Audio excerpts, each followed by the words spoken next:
Welcome back to Fast Market here on the Schwab Network. It's time for cash tags. For that, let's bring in Landon Swan. He's a co-founder at LikeFolio. Welcome back to the show, Landon.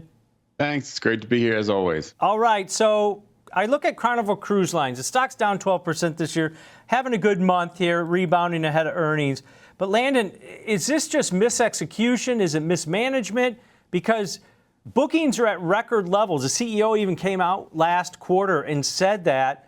And more people are taking, I think they're booked through the whole year of 2024, and 2025 bookings are at record pace levels also, according to the CEO. But this stock is down. It's like it can't get out of its own way. I mean, I don't know what else they could do because they're at capacities that are above 100% at this point. Yeah, I mean, when you look at how well the cruise line industry is doing, it's back, right? I mean, it's been kind of on pause since 2019 and working its way back from that devastating COVID lockdowns. And I think this is the last quarter for Carnival was the first one, I think, where they actually had revenues higher than 2019 on a fiscal year basis. And cruise line passengers overall, I think in 2023 the number I've got is 32 million, which is higher than 2019 for the first time. So again, it's kind of like, all right, a collective sigh of relief from the industry is we're back, we survived the lockdowns. And now let's get going and make some money. Carnival though is one of those. It's kind of a head scratcher. I mean, you look at Royal Caribbean, PE ratios right around 20, Norwegian's right around 21, Carnival's I think about 50. So you could argue that they're doing really well when it comes to the stock price if you look at that metric alone. But one of the things that they're trying to do is clear debt from their balance sheets. I think that's a big concern for investors. But they've been doing that. They've been chipping away at it a little bit each year. So that's the good news. When we look at the data overall, they're not doing great as far as customer perception or customer demand. Royal Caribbean is definitely the leader when it comes to increases in year over year. People looking at consumer demand, web visits, things like that. Norwegian's doing well. Also, Carnival's not doing so great. When it comes to happiness, they're kind of middle of the road. So they're of the three, I'd say that they're probably the weakest. I know that they've got some decent earnings expectations coming up here. You can see that the happiness, they're kind of right there in the middle with Norwegian leading the pack as sort of the more luxury one. When it comes to earnings, they're estimated to, I think, lose a penny per share, which is up from 17-cent loss quarter over quarter or 31-cent loss year over year. So that's good. I think things are going in the right direction.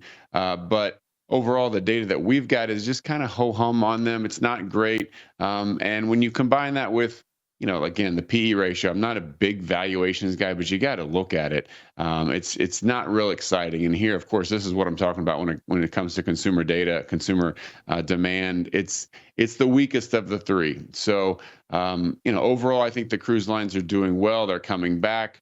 Even Carnival's coming back, but it's just not nearly as strong. People aren't, at least they're not as excited about, talking about on social media or booking as the others too. So a little bit concerning there, but overall the industry is finally headed in the right direction. Landon, I wonder what's the good news is what you said. All these cruise lines coming off the devastating amount of debt they had to take on to stay in business. They're all getting better, right? Revenues are doing extremely well. The good news is the demand is there and they're paying off debt and they're getting better, but it's coming slower than we thought. Look at a 3-year chart. It took a pretty big dip and it is slowly gaining ground over the years. But the thing about Carnival is it's probably the lowest price point of the three companies that you're talking about, right? Royal Caribbean, Norwegian, pretty luxury ships in a lot of that capacity. So maybe a little less worrisome about a slowing economy. I mean, Carnival is the lowest price point of these groups. So I wonder if it has something to do with that or the fact that they're one of the bigger ones though. So they've got a lot of ships, a lot of debt, and it's just a slower process. Remember, even in the airlines, Delta, United doing better than American. And so the balance sheet matters, Landon. Yeah, it really does. And when you talk about like the size of the companies, it's interesting. I looked this up because I just didn't know, but Carnival's got 26 ships, Royal Caribbean's got 26 ships, Norwegian's got 17, so they're both on their way. But Royal Caribbean's got the big boys coming out. Yep. They had the Icon of the Seas, Utopia's coming out. Those are like game changing type ships. And Carnivals are a little bit older. Generally speaking, they're not as flashy. They're definitely the cheaper one to go on. We talk about this with the restaurants, like the trade down effect, where people are taking different types of vacations, trying to save money. They're doing that at the restaurants, but they're doing it on vacations as well. What I found really interesting, our research team brought this to me, was the average cost for a domestic land vacation is about $140 a day. The average cost for a cruise is about $90 a day. So as long as you get there, right? I mean, if you're in the area, you drive there, that's you're saving on that. If you have to fly, you have to add that into the equation. But it is a cheap way to take a vacation. I think that's one of the reasons that people are, that the industry is starting to do well, is there is this trade down effect. And then it's just a matter of, which one do you want to go on? Are you going to go save all the money as you can and go on Carnival, or are you going to, spend a little bit more and go on the other two?